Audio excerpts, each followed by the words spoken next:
أعوذ بالله السميع العليم من الشيطان الرجيم.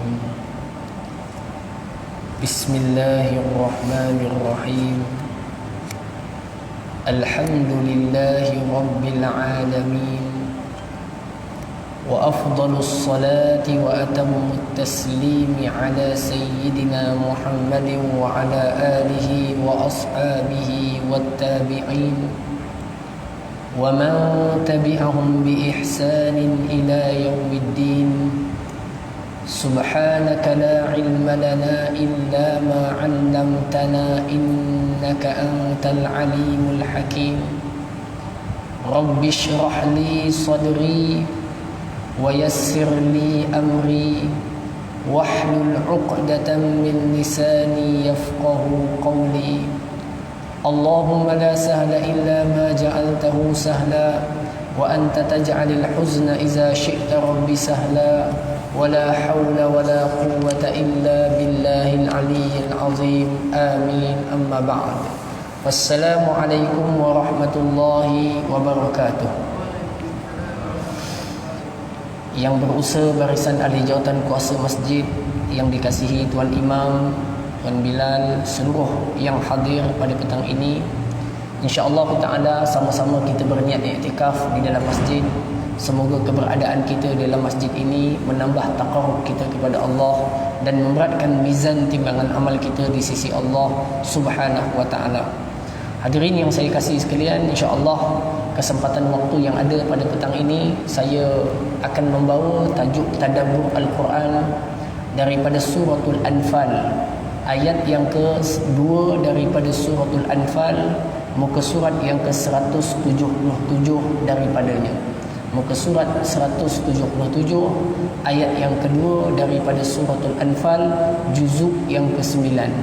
Ayat ini membicarakan dengan tajuknya sifat benar-benar orang yang beriman sebagaimana yang Allah Azza wa Jalla sifatkan di dalam suratul Anfal. Hadirin yang saya kasihi sekalian, kalau kita sama-sama membuka pada ayat yang kedua daripada suratul Anfal, Allah Azza wa Jalla menyebut sebagaimana firman-Nya, innamal mu'min a'udzu billahi minasyaitonir rajim, innamal mu'minuna allazina idza dzukirallahu wajilat qulubuhum wa idza tuliyat 'alaihim ayatuhu zadatuhum imana wa ala rabbihim yatawakkalun. Tuan-tuan amati dengan baik ayat ini kerana padanya terdapat sifat yang agung dan besar bagi orang-orang yang benar-benar beriman sebagaimana yang Allah sendiri sifatkan di dalam Al-Quran. Firman Allah Azza wa Jalla, innamal mu'minuna, hanya sesungguhnya orang-orang yang betul-betul beriman. Beriman ni tuan-tuan dalam bahasa Arab, mukminun daripada perkataan mukmin. Mukmin itu artinya musaddiq, iaitu orang yang membenarkan. Setiap orang yang membenarkan pencipta alam ini, pentadbir alam ini, pencipta mereka adalah Allah, dia mukmin. Setiap orang yang membenarkan Nabi Muhammad sallallahu alaihi wasallam adalah rasul utusan Allah, nabi akhir zaman, dia mukmin, dia telah membenarkan. Setiap orang yang membenarkan bahawa selepas kehidupan dunia ini adanya kehidupan akhirat, maka dia adalah mukmin. Tetapi daripada kalangan orang yang membenarkan itu, darjat mereka tidak sama. Darjat mereka tidak sama. Dalam ayat ini Allah Azza wa Jalla menyebutkan sifat orang beriman yang benar-benar beriman. Sebagaimana firman Allah, ulaiikal mu'minuna haqqan, mereka lah orang beriman yang sebenar-benarnya. Apa sifat mereka tuan-tuan? Kita tengok bersama. Allah Azza wa Jalla berfirman, innamal mu'minuna allazina, hanya sesungguhnya orang-orang yang benar-benar beriman itu, allazina, yang idza dzukirallahu wajilat qulubuhum. Sifat mereka yang pertama, kalaulah disebut nama Allah, padanya akan gemetar hati-hati mereka. Sifat pertama orang beriman yang benar-benar beriman. Hati mereka penuh dengan nur iman. Tandanya adalah kalau disebut nama Allah, dia terbayang kebesaran dan keagungannya, lalu hatinya menjadi gemetar. Hatinya menjadi takut kerana mengenangkan agungnya Tuhan yang dia imani, agungnya pentadbir alam ini, agung dan besarnya pencipta kita semua. Maka tuan-tuan, sifat pertama orang beriman, bila nama Allah disebut, hatinya terasa sesuatu. Jadi tuan-tuan, yang ni kita boleh ukur diri kita sendiri, dan saya pun sama. Pada bulan Ramadan yang penuh dengan keberkatan dan kebaikan ini tuan-tuan, kita sama-sama tengok dalam proses pentarbiahan Ramadan yang merupakan bulan kita menuntut keimanan, sampai tak dah hati kita saat nama Allah disebut, ianya menjadi gemetar. Dan ini merupakan sifat orang yang benar-benar beriman. Artinya apa? Orang yang benar-benar beriman, hatinya sangat halus dan sensitif apabila nama Allah Tuhannya itu disebut. Hadirin yang saya kasih sekalian, kita bagi contoh yang mudah tuan-tuan. Orang yang kalau dia memiliki ayah yang disayangi, kemudian ayahnya meninggal, satu masa dia pergi ke pasar ataupun ke masjid, orang panggil nama orang yang sama dengan nama ayahnya. Contoh, orang panggil namanya Hamid. Dia dengar tu tuan-tuan, hatinya terus luluh terkenangkan ayahnya. Itulah sifat orang beriman. Saat nama Tuhannya disebut, nama Allah Azza wa Jalla disebut, hatinya terus tersentuh pada menyebut nama Allah yang Maha Agung itu. Maka Allah menyebut sifat pertama orang beriman, idza dzukirallahu wajilat qulubuhum. Kalau disebut nama Allah, hatinya akan gemetar, rasa takut, rasa tersentuh kepada kebesaran Allah Azza wa Jalla. Itu yang pertama. Yang kedua, wa idza tuliyat alaihim ayatuhu zadatuhum imana. Sifat orang yang benar-benar beriman, mereka itu apabila dibacakan ayat-ayat Allah, iaitu Al-Quran, mana-mana ayat, dibacakan ayat-ayat Allah, Quran dibacakan kepadanya, atau dia mendengar Quran, ataupun Quran buka dekat radio, dia dengar daripada radio, tak kisahlah tu lah, yang penting Quran dibacakan. Allah Ta'ala menyebutkan dalam ayat yang kedua daripada suratul Anfal, zadatuhum imana. Dia ini kalau dibacakan ayat Allah akan bertambah keimanannya. Ini sifat kedua tuan. Jadi tuan-tuan, cuba kita ukur diri kita.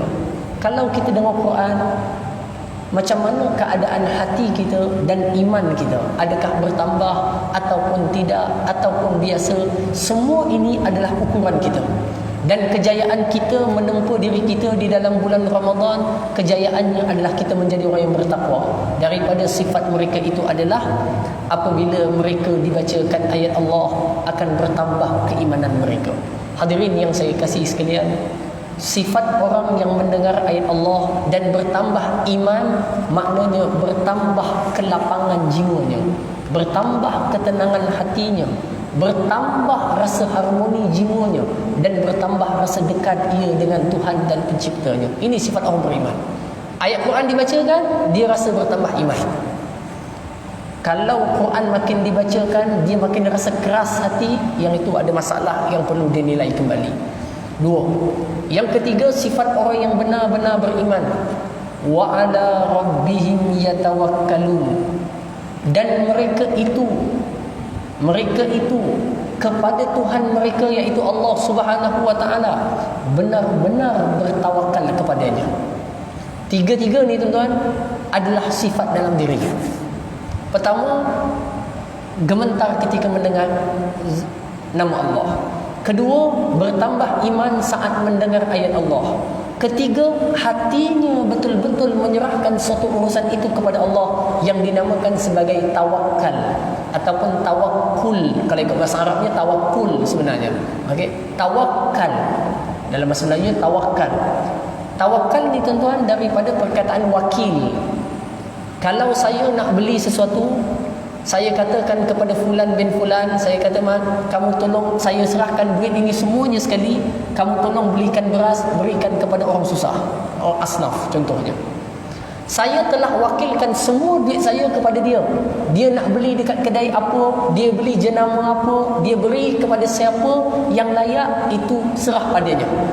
Orang yang telah diwakilkan, dia akan menguruskan segala yang telah diwakilkan. Tawakal daripada perkataan wakil. Orang yang bertawakal setelah dia mengambil semua asbab yang harus baginya dan yang mesti baginya sebagai manusia, dia mewakilkan natijahnya kepada Allah Subhanahu wa taala. Jadi orang yang bertawakal sangat disukai Allah. Kenapa tuan-tuan? Kerana orang yang selalu bertawakal kepada Allah, dia meyakini bahawa dia memiliki Tuhan yang maha berkuasa mentadbir segala sesuatu. Sebab itu kalau tuan-tuan buka dalam surah Ali Imran, Allah Azza wa Jalla berfirman, wallahu yuhibbul mutawakkilin. Allah sangat suka kepada orang-orang yang bertawakal kepada-Nya. Ini memberikan isyarat dan makna kepada kita bahawa tawakal atau tawakkul kepada Allah merupakan ibadah hati dan sifat hati yang mesti benar-benar kita dalami. Kerana apa tuan-tuan? Salah satu ciri orang yang masuk ke dalam syurga tanpa hisab adalah orang yang hatinya bulat bertawakal kepada Allah. Ini berdasarkan hadis yang dikisahkan tentang kisah seorang sahabat Nabi bernama Ukasyah. Satu ketika Nabi duduk dengan para sahabat. Kemudian Nabi SAW kata kepada mereka, akan masuk di kalangan umatku 70,000 orang ke dalam syurga tanpa hisab, tanpa azab. Hisab tak ada, azab pun tak ada. Hisab ni tuan-tuan istilah kita macam immigration lah kalau masuk airport. Ada tahan, tanya. Tapi golongan ini dia masuk terus tanpa ada hisab. Lalu Nabi masuk balik ke dalam tempat Nabi. Sahabat berkumpul di tempat tadi. Mereka saling bertanya, siapa agaknya mereka itu? Apa sifat mereka kat dunia? Masing-masing berteka-teki. Ada yang mengatakan agak-agaknya kita lah yang dulunya kafir kemudian menjadi Islam. Kemudian yang lain pula berkata agak-agaknya anak kita lah yang lahir-lahir masuk ke dalam Islam. Yang lain mengatakan agak-agaknya biliarlah, fulanlah. Sampailah akhirnya Nabi keluar dan Nabi bertanya, apa yang kalian saling bertanyakan sesama kamu? Lalu mereka menjawab, kami bertanya sesama kami, apakah dan siapakah mereka yang benar-benar masuk ke dalam syurga tanpa hisab itu ya Rasulullah? Tuan-tuan, lalu Nabi SAW menyebut sifat mereka. Kata Nabi SAW, mereka yang masuk ke dalam syurga tanpa hisab itu, allazina la yarqun, mereka yang tidak menjampi.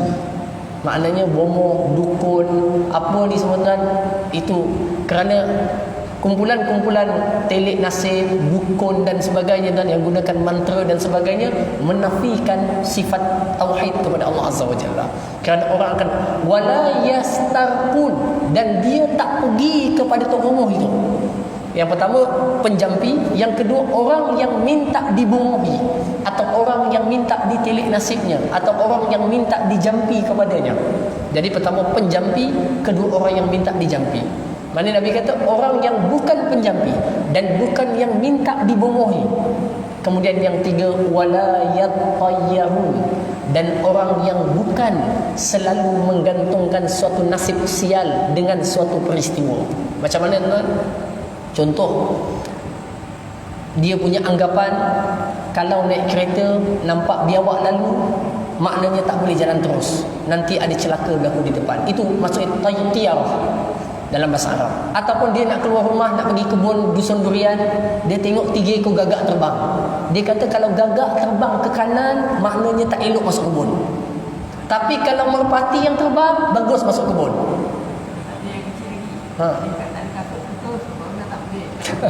Macam ikat tali kasut putus, jangan terus pergi kerja, nanti sial berlaku. Tuan-tuan, menggantungkan suatu peristiwa atau sial dengan sesuatu yang tidak ada pembuktiannya, provennya, tuan-tuan, maka itu dinamakan tiarah. Tiarah ni tuan-tuan dilarang dalam Islam, tuan-tuan, iaitu seolah meletakkan sial seseorang itu berlaku dengan sebab sekian, sialnya seorang itu berlaku dengan sebab sekian. Kalau tuan-tuan buka dalam surah Yasin, Allah menempelak satu kumpulan yang ketika dihantar 3 orang rasul kepada mereka, إذ أرسلنا إليهم اثنين فكذبوهما فعززنا بثالث فقالوا إنا إليكم مرسلون.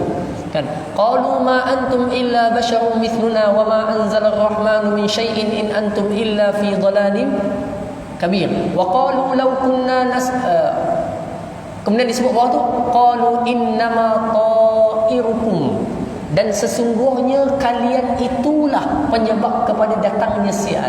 Dan golongan ini ditemplak oleh Allah Subhanahu wa taala yang ada dalam surah Yasin. Maknanya tuan-tuan, orang yang masuk ke dalam syurga tanpa hisap dan orang yang imannya betul-betul kuat, keyakinannya betul-betul tinggi kepada Allah, imannya hidup dalam dirinya, dia memiliki sifat tawakal kepada Allah yang sangat bersih dan bulat. Nabi SAW umpamakan antara makhluk Allah yang paling kuat tawakal. Siapa dia tuan?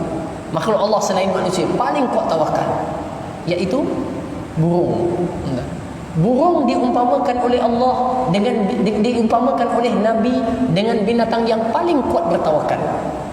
Kata Nabi SAW, "Lau tawakkaltum 'ala Allahi haqqa tawakkuli la razaqakum kama yarzuqut tayr taghdu himasan wa taruhu bitanatan."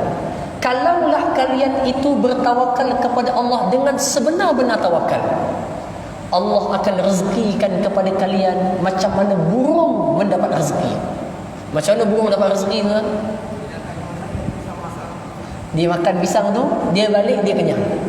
Nabi sebut tahdu himasan, masa dia keluar daripada sangkar tu perutnya kosong. Dia tak tahu nak pergi cari mana. Dia tak ada majikan nak pergi kerja bawah dia. Dia pun tak tahu cacing mana dia nak pergi makan. Dia tak tahu kebun siapa dia nak pergi tarah. Tetapi Nabi sebut taruhu bitanatan, petang dia balik ke sangkar perutnya penuh. Tuan-tuan, orang jangan salah faham makna tawakal. Bila Nabi umpamakan dengan burung, ada orang salah faham makna tawakal. Dia kata tawakal ni kita serah je, kita duduk je atas kerusi. Tuan-tuan cuba tengok burung. Bila Nabi umpamakan tawakal dengan burung, burung tu keluar tak dari besaran? Keluar. Burung pergi terbang tak terbang. Tetapi burung tak tahu apa yang Allah tentukan kepadanya saat dia keluar.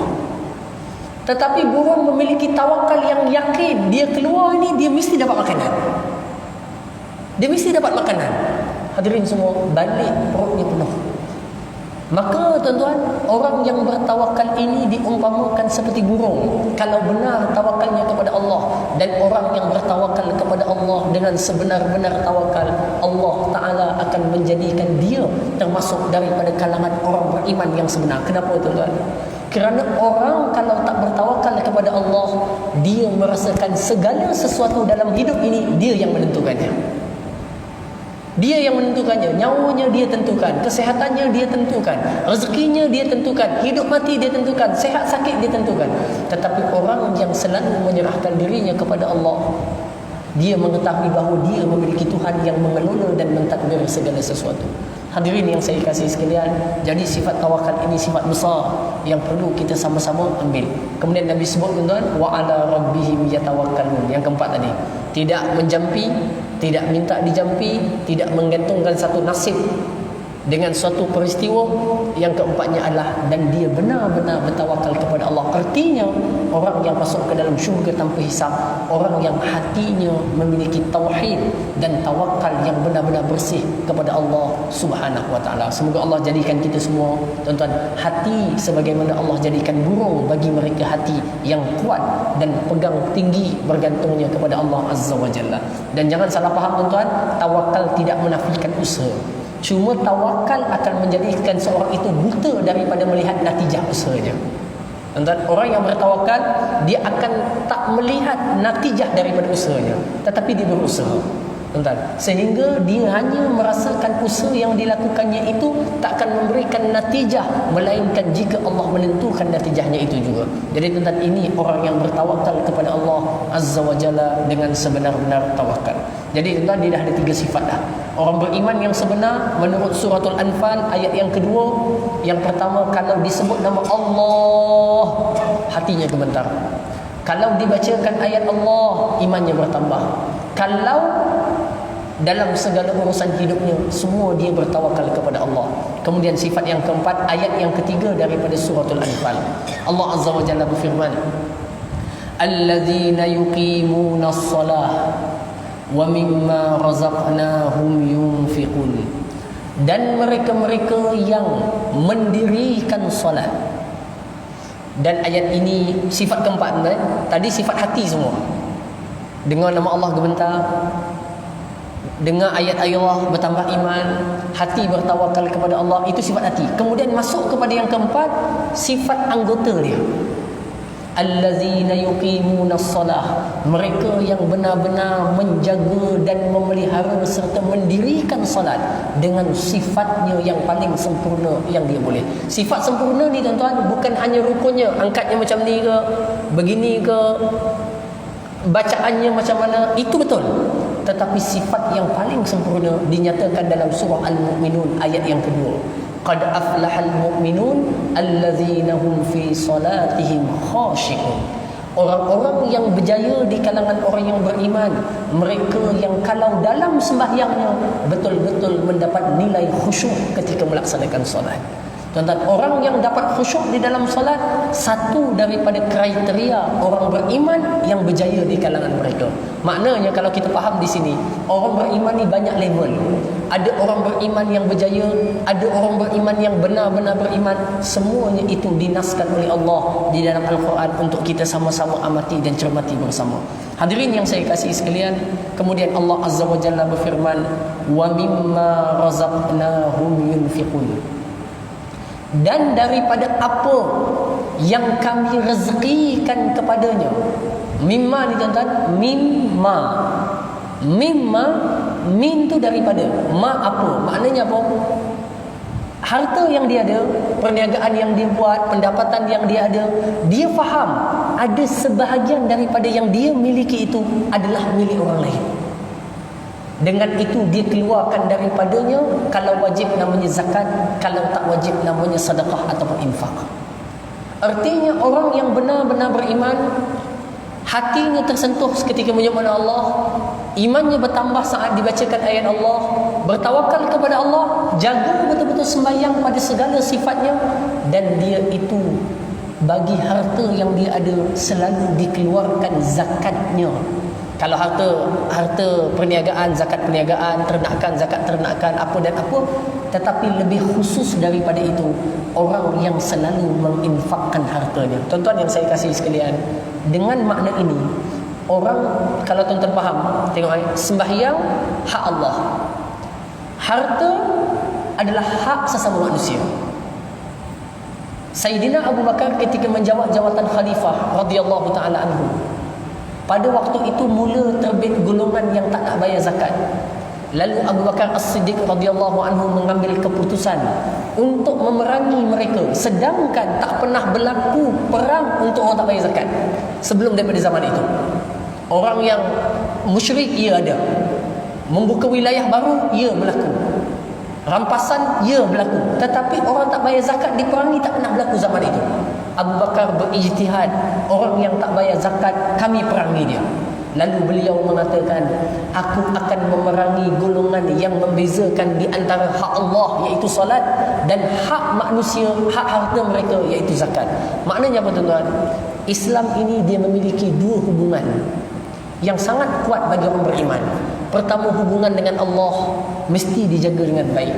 Kedua, hubungan dengan masyarakat manusia yang dihidup. Inilah sifat orang beriman. Kalau dia hidup memiliki hubungan baiknya dengan Allah, bagus. Tetapi dia tidak memiliki hubungan dengan manusia yang baik, kurang pada sifat keimanannya. Artinya orang yang beriman, hubungannya dengan Allah baik, jaga hubungannya sesama masyarakat, sesama orang beriman, sesama manusia juga dijaga dengan baik. Hadirin yang saya kasih sekalian, kalau tuan-tuan amati dan cermati dengan baik,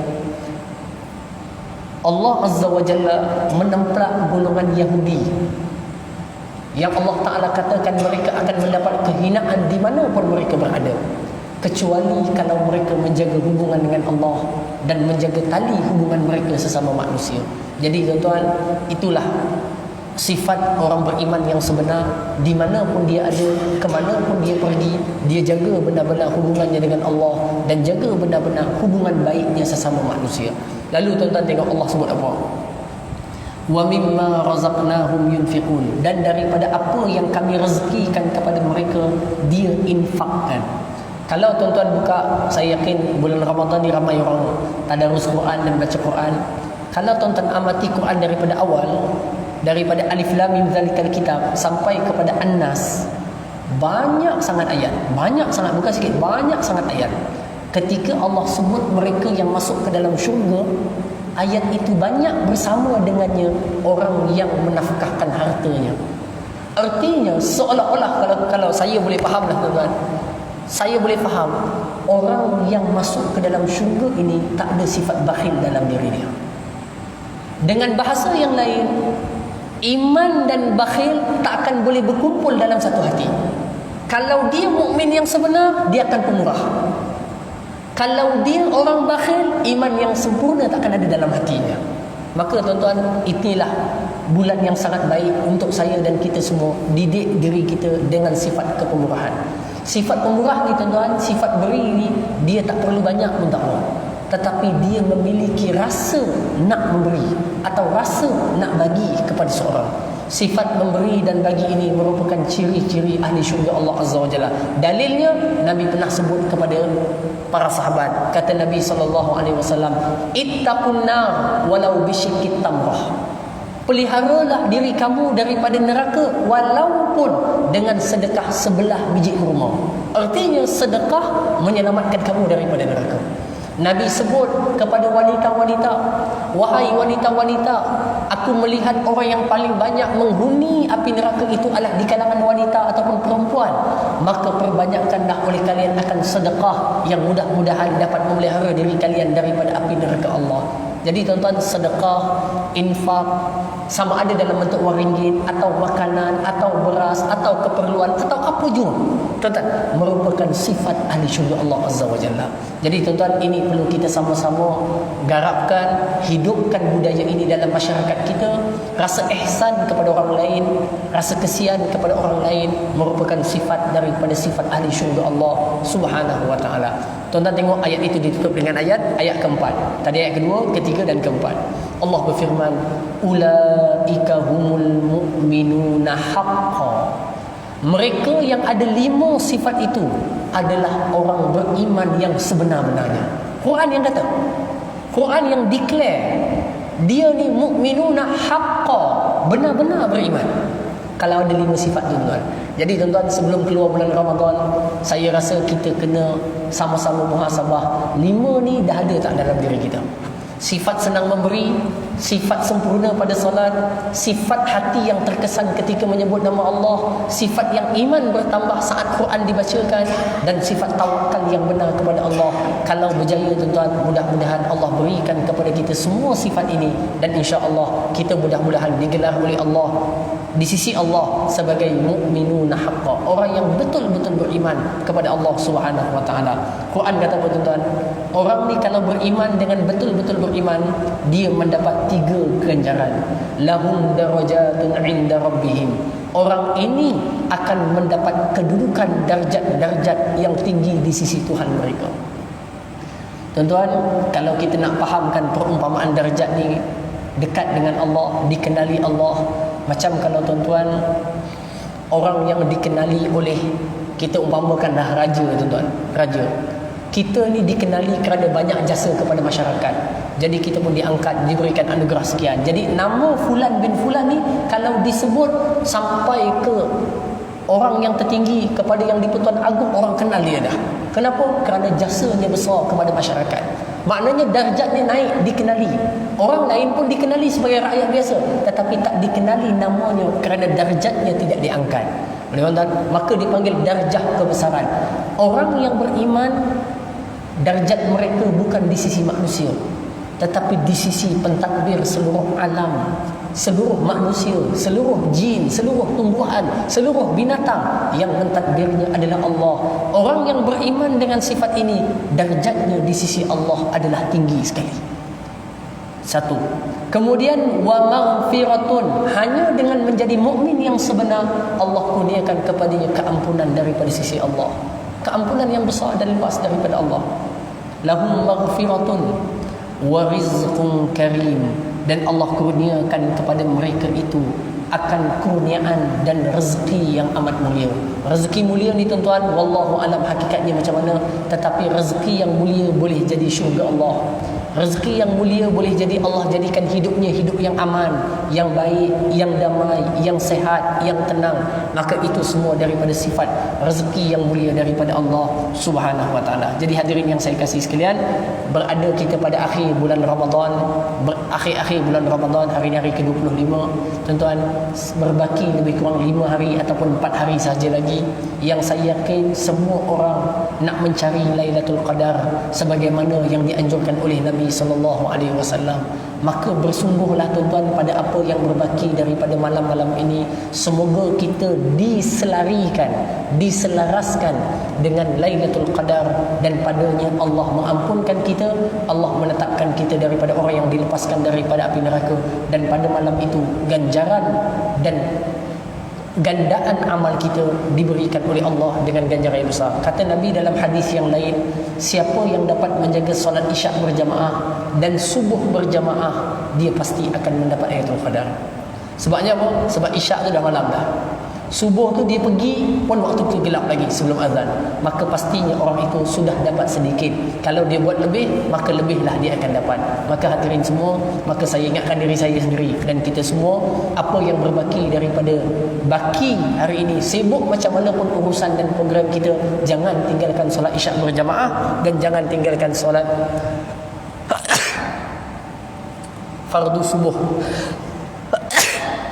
Alhamdulillah, fardu subuh secara berjamaah, insya-Allah taala tuan-tuan, paling tidak. Dan jangan juga tinggalkan kalau dapat tuan-tuan, beristighfar pada setiap waktu sahur yang kita ada. Kerana istighfar pada waktu sahur adalah golongan yang special Allah sebutkan dalam Quran. Tuan-tuan buka Quran, 30 juzuk. 30 juzuk Quran, hanya ada 2 je ayat yang Allah memuji, mengistimewakan orang yang beristighfar pada waktu sahur. Ayat pertama dalam surah Ali Imran ayat 16. Wal mustaghfirina bil ashar, orang yang beristighfar pada waktu sahur. Ayat seterusnya dalam surah Al-Ma'arij juzuk 29 ataupun 30. Allah berfirman, wa bil asharihum yastaghfirun. 2 je ayat memberikan makna kepada kita tuan-tuan, golongan yang dapat beristighfar pada waktu sahur, perbanyakkan istighfar pada waktu sahur adalah golongan yang sangat istimewa. Jadi tuan-tuan, mudah-mudahan Allah bantu saya dan kita semua untuk menjadi hamba Allah yang baik dan manusia yang baik sesama manusia, insya-Allah taala, dan manusia yang paling bermanfaat sesama manusia, insya-Allah taala. Dengan 2 tali yang kita pegang ini, insya-Allah Allah bagi kepada kita kebahagiaan dan kebaikan hidup di dunia dan di akhirat, insya-Allah taala. Jadi tuan-tuan, mudah-mudahan ringkas tadabbur kita dan ulang kaji kita ini menjadikan kita insya-Allah ada sesuatu yang kita boleh ambil sebagai pedoman dan pembaikan untuk diri saya khususnya dan kepada kita semua. Mudah-mudahan tuan-tuan, tujuan dan cita-cita kita semua adalah kita nak meraih kejayaan masuk ke dalam syurga Allah. Itulah cita-cita yang paling tinggi. Kalau cita-cita lain yang dulu kita cita-citakan mungkin tak dapat, nak jadi bomber ke, nak jadi polis ke, nak jadi pensyarah ke, nak jadi doktor ke.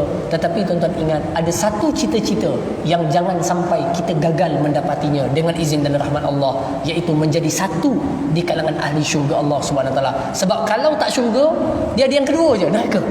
Kalau dulu tak dapat jadi doktor, kita boleh jadi cikgu. Tak dapat jadi cikgu, kita jadi polis. Cita-cita yang ni tak dapat, ada yang kedua, ketiga, keempat. Tetapi di akhirat, kalau tak mendapat cita syurga, dia hanya di neraka. Waliyazubillah. Kita mohon kepada Allah Ta'ala perlindungan daripadanya. Mudah-mudahan Allah jadikan kita semua yang hadir pada petang ini, kedua ibu bapa kita, di kalangan ahli syurga Allah Azza wa Jalla, dan Allah selamatkan kita semua daripada api nerakanya. Kerana itulah tujuan hidup orang beriman yang sebenar. Dia nak masuk ke dalam syurga Allah yang penuh dengan kerehatan, kenikmatan, dan padanya tidak ada sebarang sakit, tidak ada sebarang penat, tidak ada sebarang lelah, tak ada sebarang penyakit-penyakit hati, tak ada sebarang tekanan. Semua hidup di dalam syurga adalah kebahagiaan, kenikmatan, keseronokan. Tak ada apa yang akan menduka citakan kita, insya-Allah. Semoga Allah masukkan kita semua ke dalamnya, Allahumma amin. Dengan keberkatan bulan Ramadan yang kita ada, aku qouli hadza wa astaghfirullahal azim li wa lakum. Allahumma anfa'na bima 'allamtana wa 'allimna ma yanfa'una wa zidna ilma. Ya Allah, ya Tuhan kami, ampunilah segala dosa-dosa kami ya Allah. Dengan keberkatan bulan Ramadan, Kurniakan kepada kami keampunan-Mu ya Allah. Kurniakan kepada kami keluasan rahmat-Mu ya Allah. Kekalkan kami dalam hidayah dan taufik-Mu ya Allah. Kurniakan kepada kami salat yang khusyuk ya Allah. Kurniakan kepada kami memelihara salat 5 waktu ya Allah.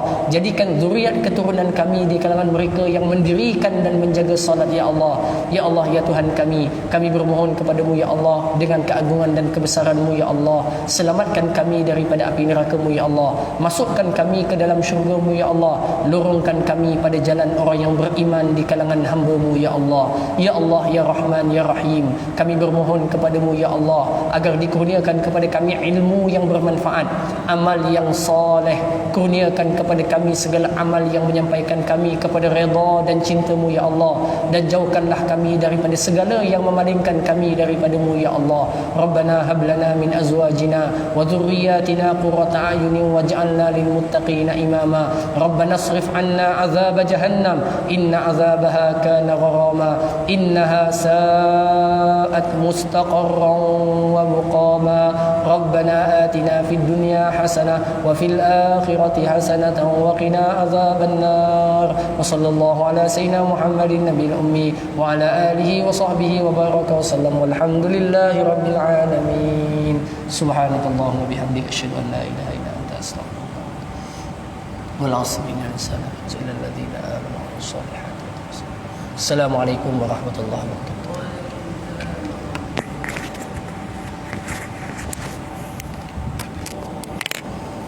Ya Latif.